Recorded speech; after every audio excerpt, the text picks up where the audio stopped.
Agar Mbappe Realga keladigan bo'lsa, Barselona bunga tayyor emas. Bunga dunyo tayyor emas.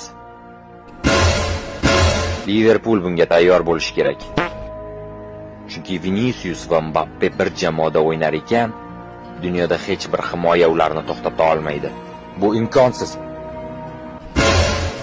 Tezkor qarshi hujumdagi Vinicius va Mbappeni to'xtatish hech bir jamoa buni qila olmaydi. Bu imkonsiz. Kim ularni to'xtatadi? Yaxshi, Araujo Viniciusni yopadi, lekin Mbappeni kim to'xtatadi? Kundemi?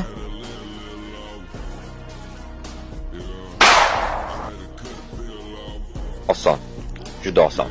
U men aytgan hammasini qiladi. Birinchi mavsumdayoq 1 million foiz u La Ligani buzib tashlaydi. Chempionlar Ligasi finaliga chiqadi.